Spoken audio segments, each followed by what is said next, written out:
Assalamualaikum warahmatullahi wabarakatuh. Yang terhormat Profesor Dr. Andes Jenderal Polisi Purnawirawan Muhammad Tito Karnavian PSD. Kemudian tentu tuan rumah Bapak Rektor Profesor Dr. Insinyur Marwan. Ada juga di sini Bapak Gubernur beserta jajaran Forkompimda dari Polda, dari Kejaksaan Tinggi. Kemudian para rektor tentu saja, rektor perguruan tinggi se-Aceh. Kemudian ada Ketua Badan Amil Zakat Nasional Bapak Profesor Nur Ahmad. Kemudian para dekan, ketua lembaga, direktur pasca sarjana, kepala biro, ketua senat, ketua dewan guru besar yang saya hormati, pejabat bupati wali kota yang hadir bersama ini, kemudian pimpinan Ikatan Keluarga Alumni Universitas Syakuala, kemudian tokoh masyarakat Bapak Mustafa Abu Bakar, mantan pejabat gubernur Daerah Istimewa Aceh. Bapak Sekda hadir bersama kita. Kemudian kolega-kolega yang ikut bersama saya, yang ikut Pak Mendagri ada Pak Dirjen Safrizal, kemudian Restuardi, Kepala BNPP, Badan Nasional Pengelola Perbatasan, ada Maijen Heri Wiranto, ada Maijen Antongan, kemudian banyak lagi yang bersama saya, ada staf khusus, yang bersama Pak Mendagri juga banyak staf-staf khusus maupun deputi-deputinya, dan yang lain-lain terutama para adik-adik mahasiswa yang hadir pada saat ini. Hadirin sekalian, ketika saya dihubungi, saya memang diminta bicara masalah kebangsaan. Ya, topiknya ini, merawat keberagaman dan kebangsaan di dalam negara kesatuan Republik Indonesia. Sehingga kalau bicara kebangsaan itu kuncinya memang bicara cinta tanah air. Saudara, kuliah itu biasanya kan dikaitkan dengan lingkungan kampusnya. Nah, lingkungan kampus Unsiah ini tentu adalah semangat nasionalisme Indonesia yang tumbuh dari Aceh, yang nafasnya sangat-sangat Islami. Tadi saya dengar himne Aceh atau Mars Aceh, itu ada kata la hukum Islam. Kira-kira yang saya artikan dari pengertian saya adalah hukum Islam, syariat Islam. Itu adalah pedoman, salah satu pedoman kita. Oleh sebab itu saya bicara sekarang nasionalisme Islam yang muncul dari Aceh. Saudara sekalian, bahwa Aceh punya nasionalisme dan rasa bersatu kepada Indonesia itu tidak bisa dipungkiri. Ya. Dulu di Jawa ada tokoh besar namanya Fatahillah atau Faletehan. Saya tadi bicara dengan Wali Nangro, bicara silsilahnya, dia punya hubungan darah dengan Aceh. Beberapa wali dan raja-raja Islam di Jawa juga punya hubungan dekat dengan Aceh. Ketika Indonesia merdeka, salah seorang pendiri Indonesia yang kemudian ikut merumuskan Pancasila itu adalah Tengku Muhammad Hasan, anggota PPK, Panitia Persiapan Kemerdekaan, yang pada tanggal 18 Agustus tahun 1945 merupakan satu dari 4 orang Islam, tokoh Islam Indonesia yang diundang oleh Muhammad Hatta untuk berembuk Bagaimana nih Piagam Jakarta ini masih resisten? Mari kita buat rumusan yang bisa diterima oleh semuanya. Yang resisten siapa? Umat Islam. Diundanglah 4 tokoh. 1 Ki Bagus Hadikusumo dari Muhammadiyah. 2 Kasman Singo di Mejo juga dari Muhammadiyah. 3 Wahid Hasyim dari NU. Lalu Muhammad Hasan dari Aceh. Lahirlah kesepakatan bernegara, berideologi negara Pancasila yang berlaku sampai saat ini. Rumusannya yaitu Pancasila yang disahkan tanggal 18 Agustus tahun 1945, di mana di situ kata ketuhanan yang tadinya disambung dengan 7 kata ketuhanan dengan kewajiban menjalankan syariat bagi pemeluknya itu diganti menjadi ketuhanan yang Maha Esa atas kesadaran keberagamaan umat Islam, sehingga menjadi ketuhanan yang Maha Esa demi kebangsaan, demi kebersatuan. Itu Muhammad Hasan. Sesudah Indonesia merdeka, Acehlah yang pertama menyumbang emas untuk modal perjuangan kemerdekaan Indonesia. Aceh pula yang pertama kali memberi pesawat ketika pemerintah tidak punya pesawat karena miskin, dikirim pesawat namanya Selawah. Selawah itu solawat, itu dari Aceh. Sesudah itu terus tokoh-tokoh Aceh ikut mewarnai perjalanan Republik.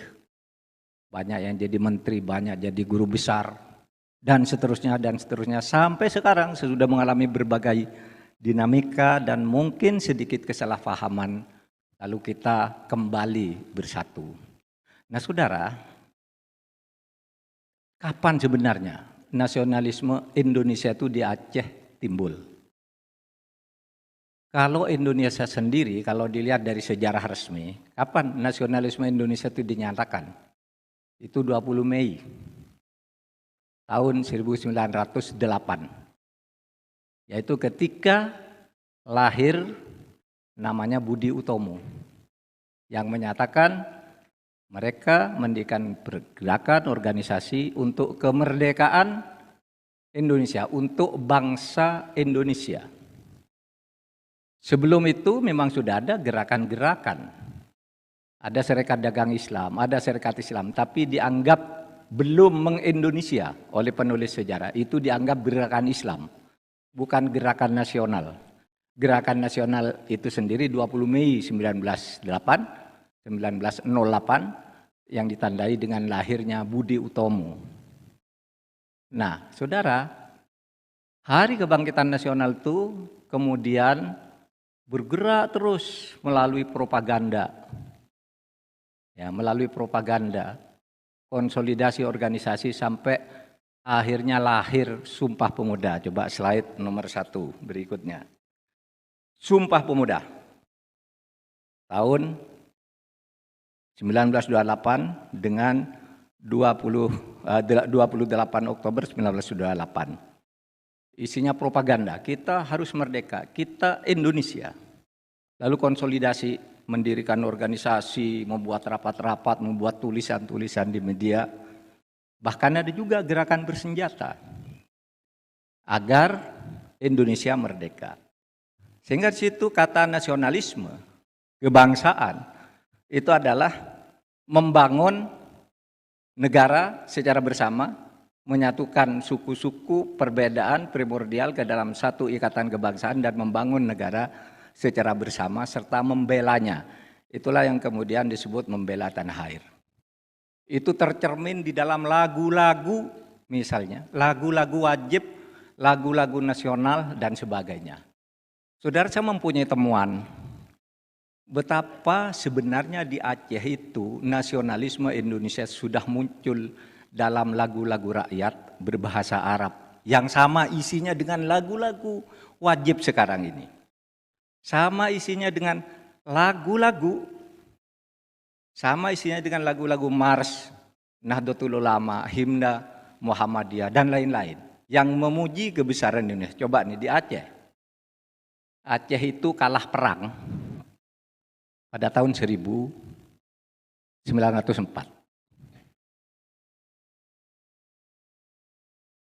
Sejak itu Aceh membara, tidak terima kalah, pokoknya harus merdeka. Dan saudara, hubungan dengan Jawa, dengan orang-orang Islam di Jawa juga kuat, dengan para nasionalis Jawa sudah kuat. Sehingga sebenarnya sebuah lagu yang sering dikumandangkan oleh orang-orang Aceh ketika itu, saking marahnya kepada penjajah, kepada Belanda itu, muncul mendahului lagu nasional. Dan Aceh sudah menyebut Indonesia. Ini saya dapatkan di beberapa literatur yang kemudian juga dimasukkan di dalam podcastnya Fahri Ali, Kofi namanya, ya, kolom Fahri Ali podcastnya.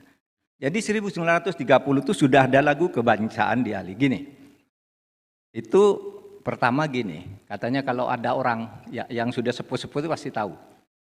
Di Aceh tuh dulu ada lagu kalau ada anak kecil digendong, dihibur, sedang main apa? Lagunya itu ya abna ana itu. Ya abna, ini salah tulisannya itu. Ya abna ana atau ya abna ana. Itu ya abna ana itu kalau dalam bahasa Arab itu sama dengan ya ibni. Artinya wahai anakku. Atau ya bunayya, wahai anak tersayangku, itu ya bunayya. Atau ya bani, wahai anak-anakku, itu di Al-Quran banyak. Nah di Aceh pakai kata ya abna ana. Apa? Bunyinya begini. Ya abna ana, jinsana Indonesia, kum min naumikum, wandur ila wapnikum. Aceh. Hai anakku, jinsana, jenis kita, kebangsaan kita tuh Indonesia. Bangun. Bangun dari tidurmu, belalah tanah airmu. Saudara, sebelum ada kata lagu Indonesia Raya, di Aceh sudah bilang jinsana Indonesia.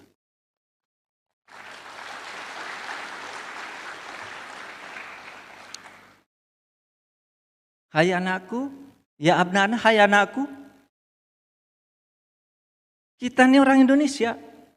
Bangun kamu dari tidurmu dan bela bangsamu. Sudah itu ada lagi di Aceh nih. Ada kata tanah air dalam bahasa Arab. Apa bunyinya? Wapani anta abunli salisun min abawaini. Wapani anta hayati wa muna nafsi wa aini. Coba. Wahai tanah airku, engkau adalah ayah yang ketiga bagiku. Engkau adalah ayah bagiku, salisun min abawaini, ayah yang ketiga sesudah ayah dan ibuku. Orang tua yang ketiga. Aceh menganggap tanah air itu adalah orang tua yang ketiga, itulah ibu pertiwi. Jadi rasa nasionalisme Aceh terhadap Indonesia sudah mendahului sebenarnya. Atau sudah tumbuh bersama sejak awal dengan gerakan kebangsaan di seluruh Indonesia. Watoni anta abunli salithun min abawaini, watoni anta hayati wa muna nafsi wa aini. Wahai tanah airku, engkau adalah hidupku. Engkau adalah cita-citaku, engkau adalah tujuanku, harapanku. Nah, ini di Aceh. Kata waton. Nah, coba lihat di Jawa. Nahdlatul Ulama juga menyebut kata waton. Hubbul waton minal iman. Sehingga ada lagu Syubbanul waton, yalal waton, yalal waton, yalal waton, hubbul waton minal iman. Hai putra-putri tanah airku, mencintai tanah air itu sebagian dari iman. Wala takun minal khirman, jangan kau mundur menghadapi tantangan. Inhadu ahlal waton, bangun. Saudara, apa kata Syubbanul waton itu? Indonesia biladi anta unwanul fakhoma kulluman ya'ti kayoma tomihan yal kohima itu. Ya lal waton, ya lal waton, ya lal waton, hubbul waton minal iman. Kalau di Aceh sama. Watani anta abun li salisun min abawaini. Indonesia, saudara. Sudah terucap dalam bahasa daerah, dalam bahasa ibu. Karena Aceh ini lingkungannya Islam, dalam bahasa Arab, karena NU lingkungannya Islam, bahasa Arab. Apa dikata? Indonesia biladi anta unwanul fakhoma. Indonesia itu negaraku, wahai Indonesia engkau adalah panji martabatku. Siapa saja datang menghadamu, kullu man ya'ti kayauma tomihan yalqa himama. Binasa di bawah dulimu.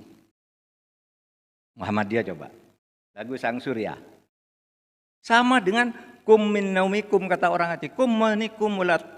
Kum manikum mandurila watnikum. Hai, bangun kamu dari tidurmu, bela negerimu. Sama Aceh. Sang Surya menggugah umat meninggalkan peraduan. Bangun dari tidur untuk apa? Untuk membela Indonesia. Kan kalau Muhammadiyah itu, Sang Surya telah bersinar, syahadat dua melingkar. Warna yang hijau berseri membuatku rela hati. Lalu referennya itu begini-gini.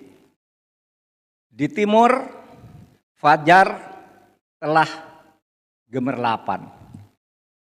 Menyibak kabut hitam, menggugah kaum muslimin tinggalkan peraduan. Sama kum min naumikum, sama dengan Aceh. Semangat nasionalisme di Jawa, keislaman di Jawa sama keislaman di Aceh. Sama dengan keislaman di NU. Nah saudara, oleh sebab itu kita sudah punya ikatan batin sudah lama untuk berindonesia, membangun bangsa Indonesia, bangun baik di dalam semboyan, kehidupan kita berbangsa, berlagu, sama. Kita ingin membangun sebuah geopolitik, sebuah bangsa dengan geopolitik tertentu yang kita bangun atas kesadaran kita dengan jiwa-jiwa keislaman kita. Yang apa? Islam yang kosmopolit, Islam yang menerima perbedaan dan mau hidup bersama, seperti nanti saya tunjukkan bagaimana Nabi Muhammad mendirikan itu. Nah, saudara coba lihat berikutnya. Coba lagu Indonesia, ya, Indonesia tanah airku, sama kan? Sama kan dengan watoni anta hayati, watoni tanah airku. Bangunlah jiwanya, bangunlah badannya, kum, bangun. Aceh sudah bilang sejak tahun 1900, bangun, lawan itu penjajah. Muhammadiyah membuat petisi, bangun. Buat petisi dia. Orang Indonesia yang naik haji harus dipermudah. Guru-guru Indonesia harus dibayar gaji yang layak. Kum, bangun. Bangun, hai bangsaku. Gitu. Coba kalau padamu nergi, sama kan? Bangunlah. Watoni anta hayati itu, padamu negeri. Kami berjanji. Terakhir, bagimu negeri, jiwa raga kami. Di Aceh dikatakan, watoni anta hayati wa munna nafsi wa aini. Sama tuh. Lagu wajib nasional. Aceh sudah mendahului. Saudara. Oleh sebab itu, saudara, keindonesiaan kita, keindonesiaan saudara-saudara sebagai orang Aceh harus lebih menonjol daripada orang-orang lain. Karena Anda adalah as-sabiqunal awwalun menurut istilah agama. Barisan yang ikut pada generasi pertama untuk membangun negeri ini. Baik ketika menggagas maupun ketika resmi mendirikan di badan-badan resmi negara. Coba, maju tak gentar apa? Majulah, majulah, menang, itu sama. Dengan ketika NU mengatakan, ya, kullu man ya'ti kayauma qamihan yalqa himama. Siapa saja datang, kusikat, pasti menang bangsa ini. Syukur. Watone, kata orang Aceh. watani anta hayati wa muna nafsi itu wa muna nafsi wa aini. Anta unwanul fakhoma, kata orang NU, engkau adalah panji martabatku. Sama nih dengan Raju Syukur, tanah air pusaka. Tanah Indonesia ini tanah air pusaka. Indonesia harus merdeka. Itu. Oleh sebab itu saudara, inilah ikatan kebangsaan, ikatan hati kita dan perjuangan kita yang harus kita jaga bersama. Kita harus maju bersama. Itu. Kalau di dalam lagu syukur kan itu. Tanah air pusaka Indonesia merdeka, syukur aku sembahkan. Itu kan kalimat dari atas berkat rahmat Allah yang Maha Kuasa. Kalau dari sudut ke sudut keagamaan. Nah jadi saudara, mari kita lihat sekarang. Apakah di dalam konsep kebangsaan ini nafas-nafas keislaman di Aceh, di Jawa, dan di tempat-tempat lain yang penganut Islamnya banyak, apakah bisa kompatibel dengan nasionalisme Indonesia? Mari kita buka berikutnya. Saudara, nasionalisme Indonesia dibangun melalui ijtihad terhadap masalah-masalah konkret yang ada di depan. Misalnya pada waktu itu Muhammadiyah melihat, loh orang kok jadi guru gajinya kecil. Dia buat petisi Muhammadiyah. NU melihat, loh kok orang Indonesia diinjak-injak martabatnya. Bicara lawan. Sama dengan Aceh, bangun, itu Aceh. Nah, kemudian ijtihad itu dibangun melalui musyawarah. Jadi karena bangsa Indonesia banyak, ada suku ini, agama itu, musyawarah. Itulah yang kemudian badannya disebut Badan Penyelidik Usaha Persiapan Kemerdekaan. Musyawarah sampai 1 Juni gagal, belum ada kesepakatan, dibuat pertemuan terbatas tanggal 22 Juni. Lahir Piagam Jakarta. 17 Agustus merdeka, tanggal 18 Agustus perlu konstitusi, ada usul agar Piagam Jakarta direvisi. Yang tadi salah satu diantaranya Tengku Muhammad Hasan diundang, yuk Pak Hasan gimana menurut Anda ini? Gimana Pak Bagus, gimana Pak Hasim, gimana? Akhirnya udah lahir Piagam Jakarta. Kemudian Piagam Jakarta itu sesudah dirembuk oleh 4 orang itu di bawah pimpinan Hatta diubah menjadi ketuhanan, tetapi dengan catatan bagi orang Islam ketuhanan yang Maha Esa itu artinya tauhid. Asyhadu an la ilaha illallah wa asyhadu anna Muhammadar Rasulullah. Itu arti ketuhanan yang Maha Esa bagi orang Islam. Dan itu harus dilindungi oleh negara. Dan selama ini juga sudah dilindungi. Karena itu kewajiban negara. Nah, saudara, kok bisa Indonesia melahirkan negara kebangsaan yang menerima perbedaan, menerima teman-teman yang beragama lain sebagai saudara yang sama dalam urusan kebangsaan dan membangun negara? Kok bisa? Itu diistimbat. Pak Rektor tadi berpidato, diistimbat dari Piagam Madinah. Jadi ketika Nabi itu pindah dari Mekah ke Madinah, hijrah, apa yang pertama didirikan? Nabi mendirikan negara. Negara yang didirikan. Karena apa? Ada adalah dalilnya ma la yatimul wajib illa bihi fahuwa wajib. Kalau kamu punya kewajiban tidak akan bisa dilaksanakan dengan baik kalau kamu tidak punya sesuatu yang harus mendukung, maka sesuatu yang harus mendukung itu harus dibuat. Kalau kamu mau memperjuangkan Islam, kau tidak punya negara lalu tidak baik hasil perjuanganmu, maka wajib bagimu mendirikan negara. Itulah ijtihadnya para ulama.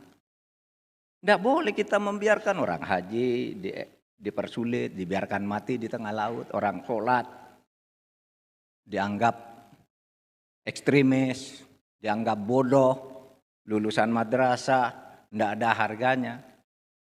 Itu. Maka kalau kita diberlakukan terus oleh penjajah, maka wajib hukumnya mengusir penjajah. Itu ijtihadnya. Itulah sebabnya lalu muncul resolusi jihad. Jihad melawan penjajah. Jihad membangun kebenaran. Jihad membangun kemajuan, membangun harga diri. Nah, itulah yang didirikan Nabi Muhammad. Dan Nabi Muhammad, saudara, ketika mendirikan negara, Nabi Muhammad ketika mendirikan negara, itu tidak menyebut negara Islam. Apa yang disebut? Negara Madinah, yang sekarang ada sebut namanya terusnya. Madinah Al-Munawwarah. Madinah yang bercahaya. Apa yang dikatakan oleh Nabi di dalam piagam Madinah itu? Persis dengan proklamasi kemerdekaan kita. Kata Nabi begini, "Hadza kitabu min Muhammadin sallallahu alaihi wasallam bainal mu'minin wal muslimin wa Quraisyin wa Yathrib wa man tabi'ahum falahiqa bihim wa jahada ma'hum." Ini sama dengan proklamasi. Ini proklamasi dari Nabi Muhammad sallallahu alaihi wasallam yang mempersatukan orang mukmin, orang Islam, orang Yathrib, orang Quraisy. Ini Yathrib dulu agamanya tidak Islam juga, aslinya orang Quraisy juga. Dipersatukan muslim, mukmin, muslim, Yathrib, Quraisy, wa man tabi'ahum, dan para pengikutnya masing-masing falahiqa bihim, dengan ini menyatakan bersatu, berjuang, wajahada ma'hum, berjuang, wahum ummatun wahidatun min dunil muslimin, mereka min dunin nas, mereka satu, menjadi geopolitik sendiri. Madinah itu sebagai civilized society, negara berperadaban. Madinah itu adalah peradaban. Apa di situ isinya? Islam, Quraisy, Majusi, Nasrani dilindungi oleh negara, sehingga sesudah piagam Madinah tadi, falahiqa bihim wa jahada ma'hum, lalu Nabi membuat 47 pasal. Pasal piagam Jakarta isinya apa? Bani ini yang beragama ini dilindungi harta dan bendanya dengan membayar pajak setiap bulan sekian. Terus sampai 23 isinya perlindungan kepada kelompok-kelompok yang berbeda. Baru tahu yang pasal 24 dan seterusnya kerjasama dalam bentuk teknis di lapangan untuk membangun masyarakat. Saudara, jadi kalau kita lacak, nasionalisme Indonesia itu sama tuh dengan piagam Madinah. Apa kuncinya? Yaitu kosmopolit. Kosmopolit itu hidup berkesewargaan, merasa bersatu meskipun berbeda, satu.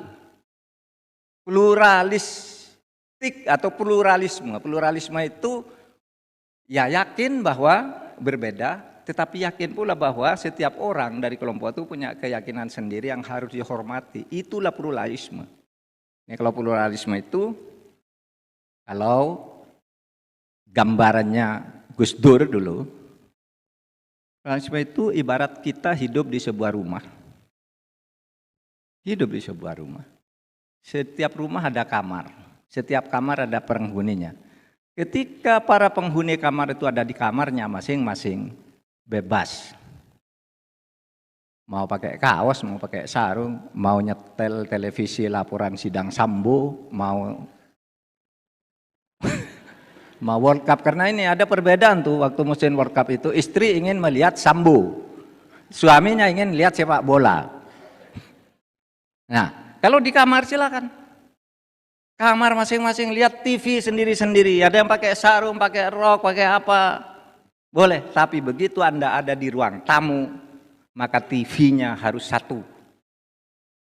Nih, di ruang tamu itu, kok TV-nya beda-beda? Kacau. TV-nya satu, kacamatanya satu. Itulah Pancasila yang kita bangun. Cara melihat ideologi itu seperti itu. Pluralisme itu seperti itu. Saudara. Bukan pluralisme itu melacurkan keyakinan, enggak. Pluralisme itu kita yakin bahwa agama kita benar, oleh sebab itu saya laksanakan agama saya. Tapi kita yakin juga, agama orang lain juga diyakini benar oleh orang yang oleh sebab itu jangan diganggu. Kata Allah, lakum dinukum waliyadin, agamamu silakan, agamaku. Kan gitu. Perbedaan itu kata Allah, walau sya'allahu laja'alakum ummatan wahidah. Kalau Allah mau kamu semua satu kok. Agamanya sama, ini sama. Tapi kata Allah, walakin liyabluwakum, tapi saya yang membuat kamu itu berbeda. Saya. Oleh sebab itu jangan maksa orang lain yang berbeda ikut kamu. Beritahu saja bahwa saya yakin ini dan ini benar. Tidak mau, waman sya'afal yu'min, waman sya'afal yakfur. Kalau Allah mau, silakan. Jangan bertengkar sendiri karena perbedaan. Oleh sebab itu, di dalam hal ini, di dalam negara Pancasila, konsep kebangsaan kita itu, untuk hal-hal yang sifatnya menjadi kepentingan bersama, kita buat aturan yang sama. Itulah yang disebut kalimatun sawa. Kalau dalam bahasa agama kan ada kul ta'alau ila kalimatin sawa'in bainana wa bainakum. Kalimatun sawa. Ini yang sama. Apa yang sama? Oh, hukum tata negara kita sama. Buat hukum tata negara se-Indonesia. Hukum pidana kita sama. Sama, ini bukan hukum pidananya agama Islam, agama Kristen, agama sama. Hukum lingkungan sama. Hukum perbatasan di Sabang sama. Dengan hukum perbatasan yang di NTT dengan yang di Kalimantan dengan sama hukum perbatasannya. Karena apa itu? Itu kalimatun sawa, concern bersama. Tapi yang tidak sama apa? Kalau saudara berpuasa, nah urusan saudara. Sholat, jangan diganggu. Orang mau ke gereja, ya urusan Anda. Itu bukan urusan bersama. Urusan ke gereja itu urusan sendiri-sendiri, ke masjid sendiri-sendiri. Nah itulah sebabnya saudara, kita menjadi kenyal. Kenyal itu apa? Resilient, kuat di dalam hidup berbangsa dan bernegara, dan setiap ada konflik ancaman terhadap kesatuan kebangsaan kita itu selalu kembali ke cara pikir seperti itu. Nah itulah hidup merawat keberagaman. Beragam itu ciptaan Allah. Kalau lagi di dalam Al-Quran itu, walau sya'allahu la'amana kulluhum man fil ardi jami'a. Kalau Allah mau semua kamu tuh iman kok kepada saya. Tapi kamu tidak boleh maksa loh. Kalau saya mau, saya imankan semua seluruh dunia ini. Kalau saya mau semua orang di dunia ini jadi berkulit berbangsa Aceh bisa, berbangsa Afrika bisa, berbangsa Arab bisa. Tapi saya yang menciptakan kamu berbeda-beda agar bisa maju bersama. Di dalam kalimatun sawa itu tadi. Kalimatun sawa itu di dalam platform bersama atau visi bersama. Nah yang berbeda kerjakan sendiri-sendiri, jangan bertengkar dengan ribut karena ada hukum kalau ribut gitu. Nah, saudara sekalian, lalu pertanyaan yang terakhir. Pertanyaan yang terakhir, saudara. Lalu keislaman kita ada di mana? Kalau kita Islam, kok enggak? Nah, di dalam Islam itu ada yang disebut maqasidus syar'i. Maksud syarat itu ada enggak dilaksanakan oleh negara? Apa? Maksud syarat itu ada 5. 1, hifdzuddin. Hifdzuddin itu menjaga kebebasan beragama. 2, menjaga kebebasan atau hak untuk hidup. Atau menjaga kebebasan jiwa. Lalu yang ketiga, menjaga hak atas benda. Ada kan hukum kita di Indonesia itu, 1, orang beragama dilindungi. 2, hak hidup seseorang, jangan sembarang bunuh orang, awas kamu bisa diadili. Menjaga hak atas benda, saudara punya benda dilindungi oleh negara.